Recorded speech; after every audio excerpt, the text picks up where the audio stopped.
aqui nunca sonhou com ficção científica, viajar pelo espaço, conhecer novos mundos, conhecer novos planetas? Eu me lembro da minha adolescência, aonde eu adorava aquela série da Jornada nas Estrelas que dizia assim: o espaço, a fronteira final. O espaço, a fronteira final. Pois é, hoje em dia parece que isso é mais possível do que era algum tempo atrás. Mas, de qualquer modo, as pessoas continuam nos iludindo, como se o grande universo de exploração capitalista fosse a coisa mais linda do universo.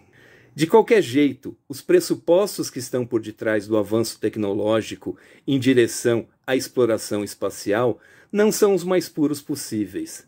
A gente já mostrou aqui como a falácia da escala de Kardashev oculta uma ideologia de dominação, uma ideologia de sujeição do outro e uma prática de trabalho escravo capaz de suportar todo o desenvolvimento tecnológico necessário. Os foguetes reutilizáveis da SpaceX têm se mostrado promissores. Então, talvez ir para o espaço continuará sendo caro por um tempo, mas levando em conta que nós já reduzimos 90% do custo, eu diria que o futuro é otimista. Será que de verdade os custos de uma viagem espacial foram reduzidos em 90%? Ou será que esse custo está invisibilizado em todo o trabalho escravo que sustenta a indústria aeroespacial?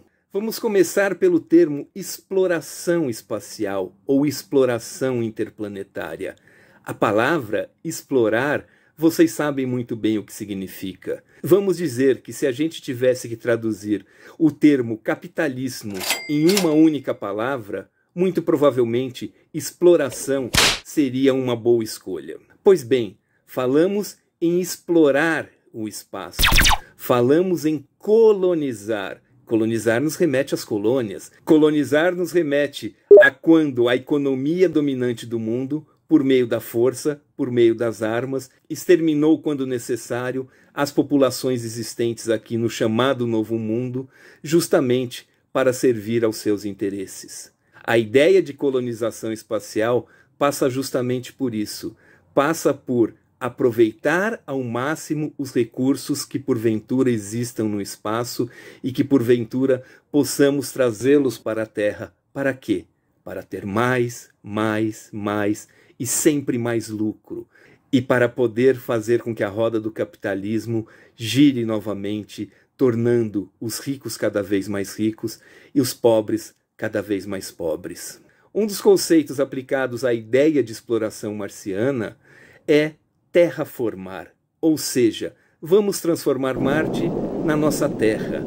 Vamos fazer como fizeram os europeus aqui na América, de transformar tudo o que existia aqui, na medida do possível, em cópia do que existia na Europa. Temos o traçado arquitetônico, temos a imposição da religião, temos a imposição de uma série de hábitos alimentares e, obviamente, explorar o que se tinha aqui para salvar a população europeia que morria de fome naquela época. Literalmente, morria de fome.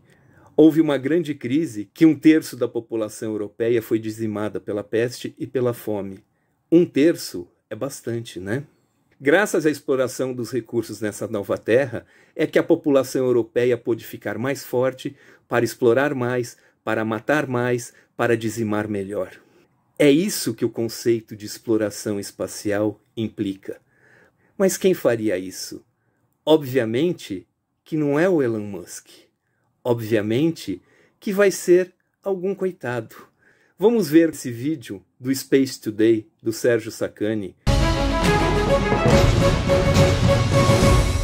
que é um canal muito bacana de divulgação científica, é um canal que eu sou inscrito e sempre vejo, justamente para ter notícias de ciência e tecnologia, fugindo daquilo que seu editor fala, fugindo da má divulgação científica.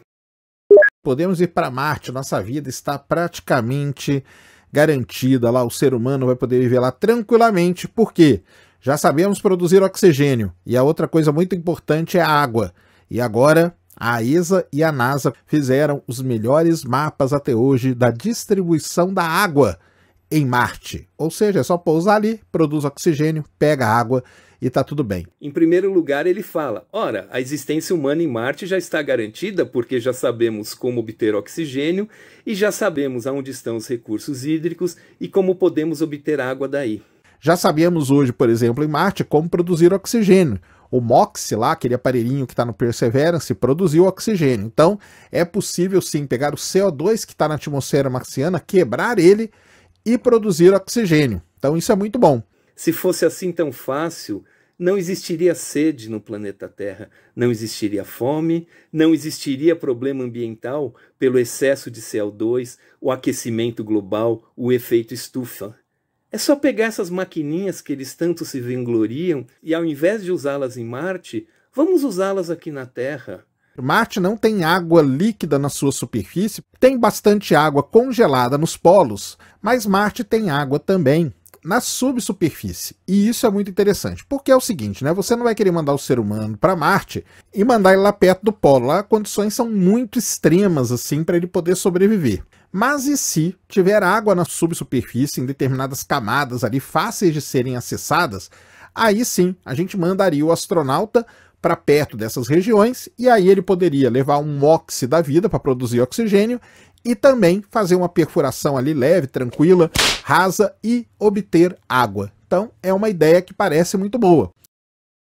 A gente nunca pode esquecer que a grande revolução hídrica estava sendo construída por Muammar Gaddafi na Líbia.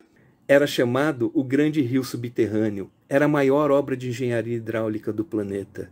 Pois bem, com a Primavera Árabe, com a intervenção militar da OTAN na Líbia, a estrutura desse projeto foi deliberadamente bombardeada.